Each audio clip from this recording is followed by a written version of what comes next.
성경의 맨 처음인 구약성경 창세기 1장 1절은 태초에 하나님이 천지를 창조하시니라로 시작됩니다. 그렇다면 성경의 맨 마지막인 요한계시록 22장 20절과 21절은 어떻게 끝마치고 있을까요? 그래서 바로 오늘 본문 말씀인데요, 20절 21절 말씀 우리 함께 한 목소리로 같이 읽겠습니다. 이것들을 증거하신 이가 이르시되 내가 진실로 속히 오리라 하시거늘 아멘. 주 예수여 오시옵소서. 주 예수의 은혜가 모든 자들에게 있을지어다. 아멘. 네, 성경은 이렇게 하나님이 온 세상을 창조하신 창조주이시다 라는 선언으로 시작해서요, 그 창조주 하나님의 아들 예수님께서 이 세상을 심판하시기 위해 다시 오실 것이라, 그것을 기다리는 것으로 끝을 맺고 있습니다. 그러니까 성경이 말하는 역사관은 이 세상에 처음과 끝이 있다는 겁니다. 창조라고 하는 처음이 있었고요, 주님의 다시 오심, 즉 심판이라고 하는 끝이 있다는 거예요. 그런데 그 마지막 심판을 하시는 분이 누구인가?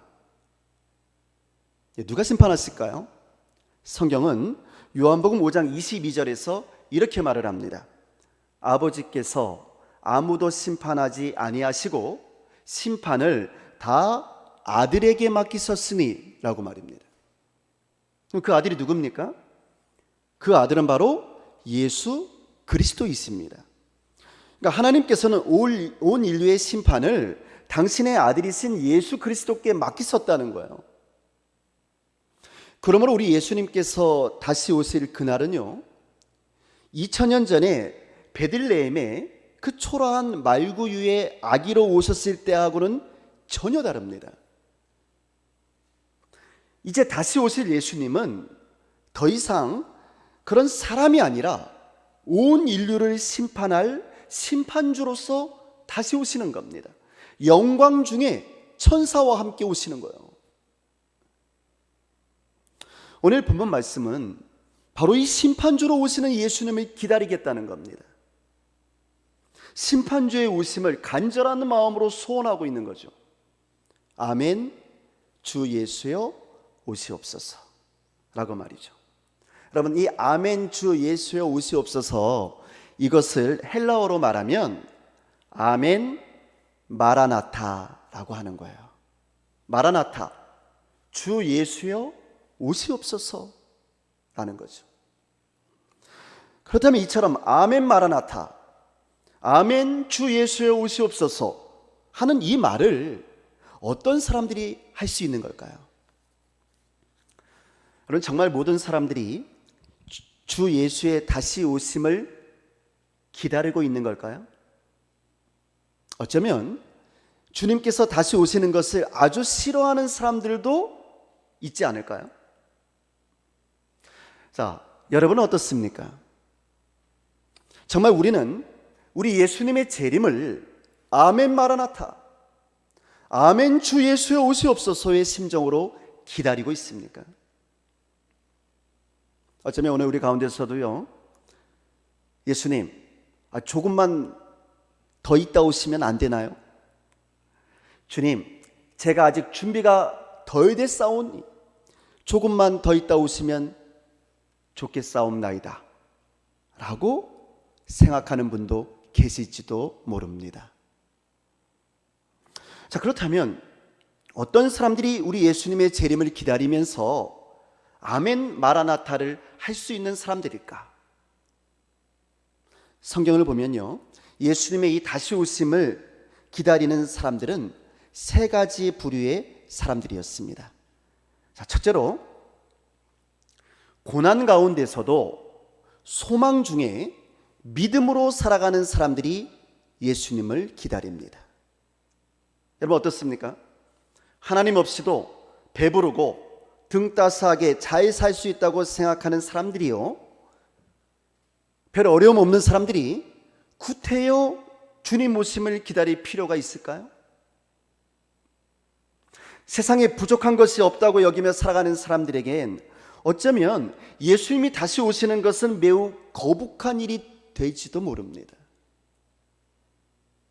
왜냐하면 더 이상 변할 필요가 없거든요. 더 이상 바뀔 필요가 없거든요.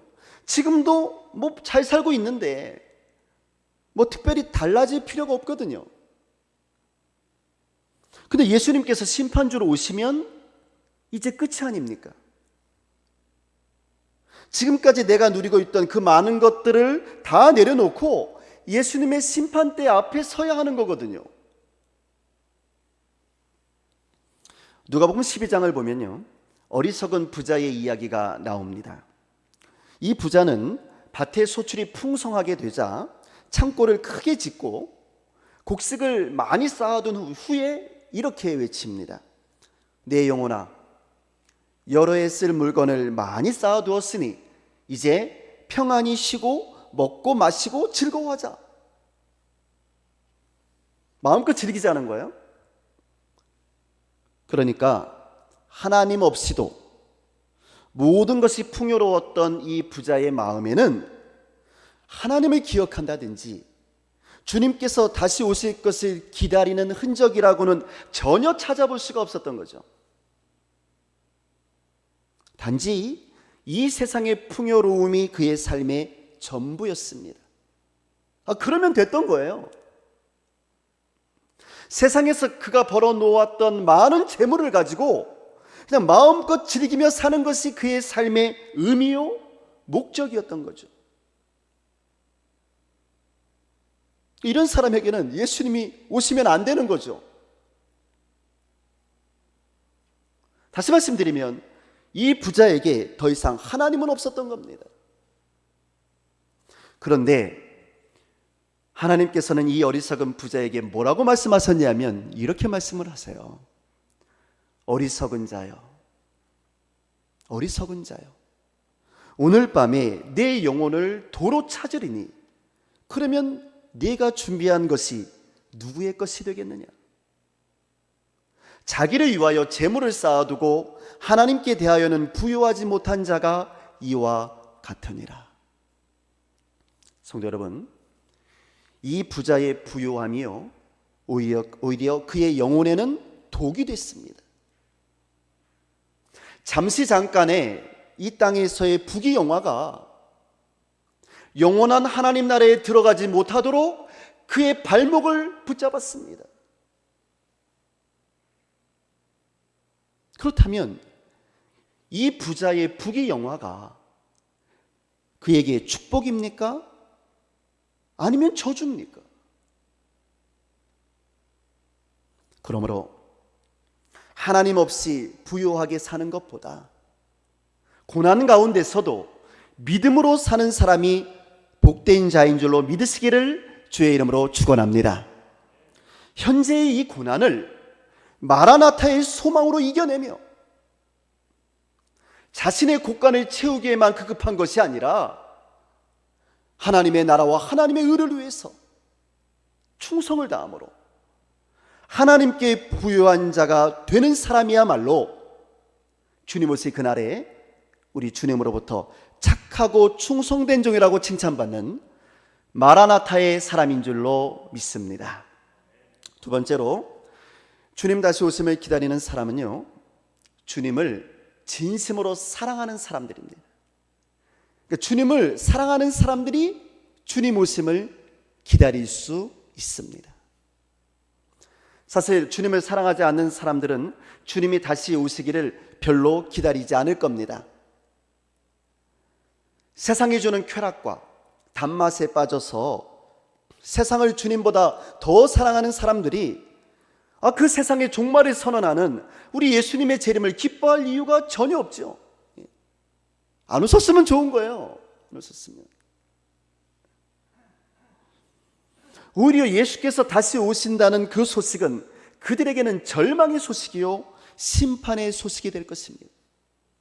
그러므로 세상을 하나님보다 더 사랑하는 사람은 절대로 주님의 재림을 기다릴 수가 없는 겁니다. 마태복음 24장 30절에 보시면요, 인자가 올 때에 땅의 모든 족속이 통곡할 것이다 라고 기록하고 있어요. 땅의 모든 사람들이 통곡을 한답니다. 아니, 예수님이 다시 오신다는데 세상은 통곡을 한답니다. 왜 그럴까요? 왜 땅의 모든 족속들은 통곡을 할 수밖에 없는 걸까요? 기뻐서요? 아니요. 기뻐서가 아니었습니다. 그들은 세상을 더 사랑했기 때문에 그렇습니다. 예수님이 오실 때에는 이전에 이 세상 것들은 다 사라지기 때문이죠. 그리고 전혀 새로운 하나님의 나라, 새하늘과 새 땅이 펼쳐지기 때문입니다. 그러므로 세상을 사랑하는 사람들에게 예수님이 다시 오신다는 소식은 복된 소식, 기쁜 소식이 아닌 겁니다. 그러니까 복음이 아닌 거예요. 그것은 오히려 자신들이 사랑했던 세상의 모든 죄악된 것들의 종말이요, 하나님의 심판이 시작되는 무서운 날이 되는 것입니다. 그러나 예수님을 사랑하는 우리들은 그렇지 않습니다. 주님 오시는 그날은 예수님을 사랑하는 우리들에게는 영광의 날이요, 기쁨의 날입니다. 감격의 날이죠. 예수님 만나는 날이니까. 보고 싶은 예수님, 날 위해 십자가를 지신 예수님, 그 사랑하는 우리 예수님을 만나는 날이기 때문입니다. 그러므로 마라나타는 세상보다 예수님을 더 사랑하는 예수님의 사람들의 고백인 줄로 믿습니다. 마지막 세 번째로, 주님이 오시길 기다리는 사람들은요, 주님이 다시 오심을 준비하면서 그날을 잘 대비한 사람들입니다. 그러니까 잘 준비한 사람들이 기다리는 거예요.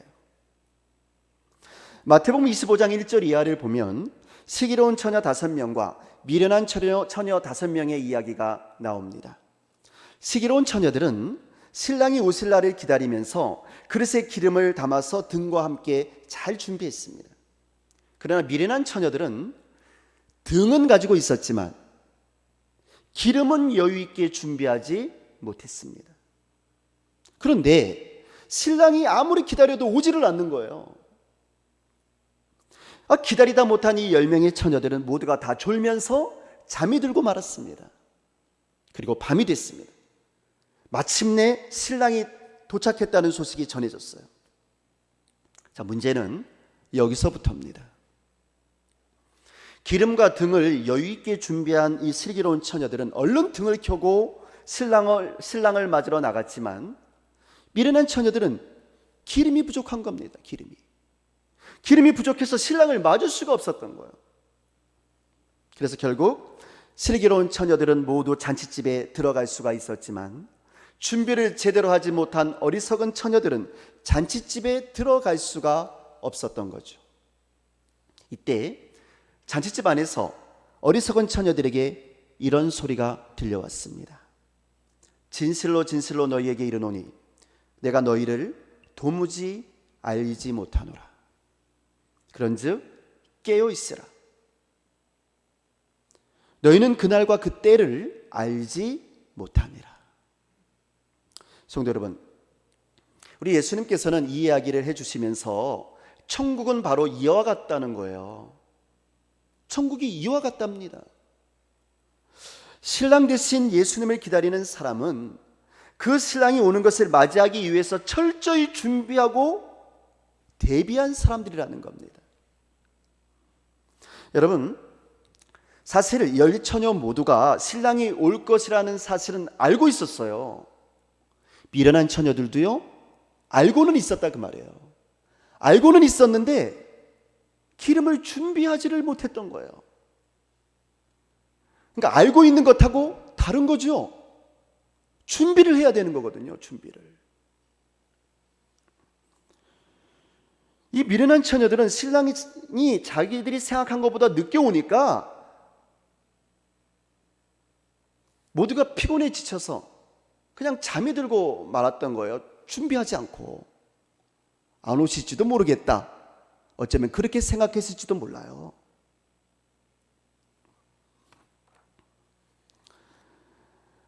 그래서 그들은 준비하지 않고 잠에 들었던 것이죠. 자, 그런데 문제는요, 잠을 잤다는 것이 문제가 아니에요. 보세요. 사실 슬기로운 처녀들도 잤거든요. 슬기로운 처녀들도 잠에 들었거든요. 그러니까 슬기로운 처녀들이나 미련한 처녀들이나 모두가 다 잠을 잤던 거예요. 그러나 슬기로운 처녀들은 비록 잠은 들었지만 언제든지 신랑을 맞이할 수 있도록 준비를 철저히 해놓았던 거죠. 그게 차이점이었다고 말이에요. 미련한 처녀들은 그렇게 하지를 못했던 거죠. 그래서 정작 신랑이 왔을 때는 준비해 놓은 기름이 없었기 때문에 신랑을 맞이할 수가 없었던 겁니다. 그런데 성도 여러분, 오늘 이 본문 말씀을 우리가 좀 더 깊이 묵상해 보면 예수님의 이 비유 속에 슬기로운 처녀도 5명, 미련한 처녀도 5명이었다는 거예요. 그렇다면 왜 예수님께서는 그냥 슬기로운 처녀와 미련한 처녀라고 말씀하시지 아니하고 이렇게 5명이라고 하는 복수로 말씀하셨던 걸까요? 하는 거죠. 여러분 어떻게 생각하십니까? 왜 예수님께서 복수로 말씀하셨던 걸까요? 5명이라고 하는. 저는 그 이유에 대해서 이렇게 생각합니다. 지혜로운 사람들은 잘 돼도 함께 잘 되고, 미련한 사람들은 망해도 함께 망한다라고 말이죠. 여러분, 죄를 혼자 지으면 죄책감이 배가가 되지만 여럿이서 함께 죄를 지으면요, 그 죄책감이 감소된다고 합니다. 죄를 지은지도 모르는 거예요. 여러 명이서 죄를 지으면. 그래서 뭔가 좀 꺼리낌이 있고 죄책감이 생기면 친구를 불러서 같이 하자고 하는 거예요. 같이 죄를 짓자고 말이죠. 그러면 뭔가 괜찮을 것 같거든요. 나만 죄 짓는 것이 아니라 너도 같이 죄를 짓는 거니까 하면서 죄책감을 덜 가지려고 하는 거예요. 오늘 이 미련한 처녀 5명도 서로 어우러져서요, 서로의 게으름을 서로 위로해 주면서 함께 기름을 준비하지 않았던 겁니다. 괜찮다고 말이죠. 야, 나도 안 준비했어. 괜찮다고 말이죠. 안 오실지도 몰라 라고 말이죠. 아마도 서로에게 많은 위안이 됐을 거예요. 기름을 준비하려면 그릇도 준비해야죠. 또 기름을 사려면 비용도 많이 들죠. 이모저모로 귀찮은 일이 많았거든요. 그런데 내 옆에 친구도 기름을 준비하지 않았다는 거예요. 그래서 서로를 의지합니다. 그리고 서로에게 이렇게 속삭였겠죠. 너는 정말 진정한 나의 친구야 라고 말이죠. 그러면서 함께 망했던 겁니다. 그러나 보세요, 여러분, 슬기로운 처녀들도 5명이었답니다. 1명이 아니고 복수였다는 거예요. 이들이 슬기로운 처녀들도 함께 그릇을 준비했고요, 함께 기름도 준비했습니다. 준비하는 것이 귀찮고 비용도 많이 들었겠지만 서로를 격려해 가면서 우리 힘내자고, 우리 조금만 더 힘을 내자고 서로 격려해 가면서 함께 기름을 준비했던 겁니다. 그리고 마침내 신랑이 도착했을 때 그들 모두는 기쁨으로 신랑을 맞이하면서 그들 모두가 함께 혼인잔치에 모두 다 들어갈 수가 있었던 거예요. 할렐루야. 여러분, 이 슬기로운 5 처녀의 모임, 이것을 무엇이라고 부르는지 아십니까? 우리는 그것을 교회라고 부르는 거예요. 예수님이 다시 오심을 준비하면서 대비하되 나 나 혼자의 힘으로만 대비하는 것이 아니라 함께 모여서 서로를 격려하고 서로를 위해 기도하고 함께 하나님께 예배하면서 예수님의 오심을 함께 준비하는 사람들의 이 거룩한 모임, 이것이 바로 교회인 줄로 믿습니다. 사랑하는 성도 여러분, 사도행전 1장 10절을 보면 우리 예수님께 승천하실 때 이 땅에 남겨진 제자들에게 천사들이 이렇게 말을 합니다. 천사들이 한 이야기입니다. 갈릴리 사람들아, 어찌하여 서서 하늘을 쳐다보느냐? 너희 가운데서 하늘로 올려지신 이 예수는 하늘로 가심을 본 그대로 오시리라 하였느니라. 아멘. 그러므로 우리는 이 천사들의 예언대로 이 역사의 현장에, 우리의 삶의 현장에 우리 예수님께서 승천하신 그 모습 그대로 이제는 온 세상을 심판하실 심판주로서, 재림주로서 다시 오실 것을 분명히 믿습니다. 이것이 바로 세상의 종말이요, 역사의 종말이요, 새하늘과 새 땅의 시작입니다. 그러나 우리 그리스도인들은 우리 예수님의 이 재림을 결코 두려워하지 않습니다. 오히려 우리는 예수님의 이 다시 오심을 기쁨으로 기다리면서 이렇게 고백할 수 있습니다. 아멘, 마라나타, 주 예수여 오시옵소서. 마라나타, 주 예수여 오시옵소서. 기도하겠습니다.